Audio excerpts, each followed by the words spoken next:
my mother passed away 2003, so that was like a really dark phase of my life. और वो phase तक भी मैं convinced नहीं था if I should continue acting or no.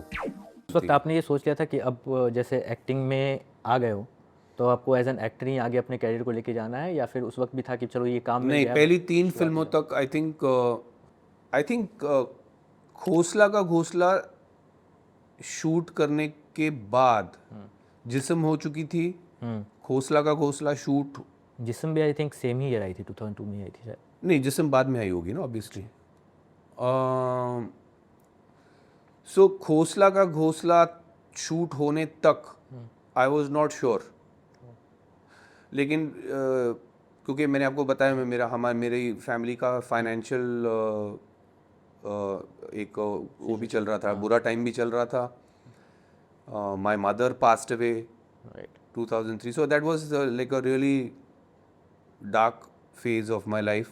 और वो phase तक भी मैं convinced नहीं था if I should continue acting or no, or go back to doing something behind the camera, you know, directing non-fiction, maybe even stepping into directing fiction. फिर लेकिन उसके बाद जब मतलब after talking to my family and all and my close friends, जब मैंने course किया वहाँ पे अटलांटिक थिएटर कंपनी में एक्टिंग का यूएस में, मेरा भाई मुझे यूएस ले गया था वो टाइम पे, बिकॉज मेरा यहाँ पे you know I was going through a lot here, हर तरफ से, emotionally, financially. That was when I had decided कि नहीं, now I will give acting a shot. मतलब वो था एक मोमेंट जहाँ आप कहते हो कि नहीं अब मैं चाहे गिरूं चाहे उड़ूं, I have to do this. वो वहाँ हुआ था। तब खोसला सिर्फ शूट हुई थी, लगी नहीं थी।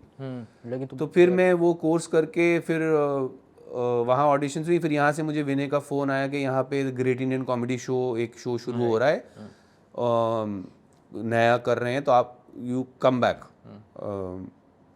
तो फिर मैं वापस आया, ग्रेट इंडियन कॉमेडी शो शुरू हुआ, great Indian comedy show started doing well. Yes.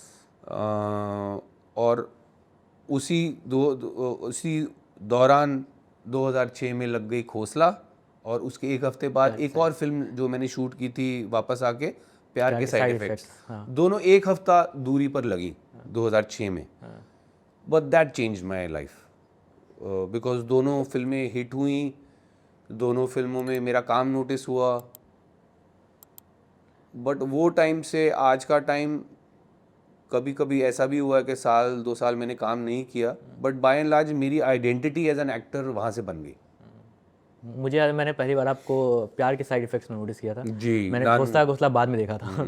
तो ऐसा था। हालांकि खोसला घोसला इज शॉट बिफोर प्यार के साइड इफेक्ट्स, और आप you can tell the difference, because Khosla ka Ghosla में मैं बिल्कुल कांगड़ा हूँ। अच्छा। हाँ, और प्यार के साइड इफेक्ट्स में मैंने फिर थोड़ा बल्क अप किया हुआ है। हाँ। Thank you for watching this full clip, और मैं आपसे वादा करता हूँ कि इसका फुल पॉडकास्ट भी देख के आपको काफ़ी मजा आने वाला है। Link in the description.